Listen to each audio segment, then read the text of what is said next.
ಮಂಗಳೂರು ನಗರದ ಹೊರವಲಯದ ಅಡ್ಯಾರ್ ಪದವು ಎಂಬಲ್ಲಿನ ಮನೆಯೊಂದರಲ್ಲಿ ರವಿವಾರ ಸಂಜೆ ಎಸಿ ಸ್ಫೋಟಗೊಂಡು ಬೆಂಕಿ ಹಿಡಿದ ಪರಿಣಾಮ ಅಪಾರ ಹಾನಿ ಸಂಭವಿಸಿದೆ.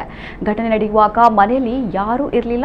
ಮನೆಗೆ ಬೀಗ ಹಾಕಲಾಗಿತ್ತು. ಸಂಜೆ ವೇಳೆಗೆ ಮನೆಯೊಳಗಿಂದ ಹೊಗೆ ಹೊರಬರುತ್ತಿರುವುದನ್ನು ಗಮನಿಸಿದ ಅಕ್ಕಪಕ್ಕದ ಮನೆಯವರು ತಕ್ಷಣ ಮನೆಯ ಬಾಗಿಲು ಮುರಿದು ಒಳಹೊಕ್ಕು ಬೆಂಕಿಯನ್ನು ನಂದಿಸಿದ್ದಾರೆ.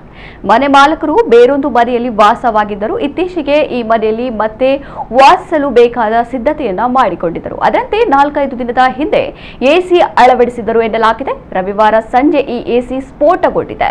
ಮನೆಯ ಬಾಗಿಲು ಮುಚ್ಚಲ್ಪಟ್ಟ ಕಾರಣ ಹೊಗೆ ಆವರಿಸಿದೆ. ಬಳಿಕ ಬೆಂಕಿ ಕಾಣಿಸಿದೆ. ಇದರಿಂದ ಪೀಠೋಪಕರಣಗಳು, ಬಟ್ಟೆ ಬರೆ, ನಗದು, ಪಾಸ್ಪೋರ್ಟ್ ಸಹಿತ ಮನೆಯ ಬೆಲೆಬಾಳುವ ಸಾಮಗ್ರಿಗಳು ಸುಟ್ಟು ಕರಕಲಾಗಿವೆ ಎಂದು ತಿಳಿದು ಬಂದಿದೆ.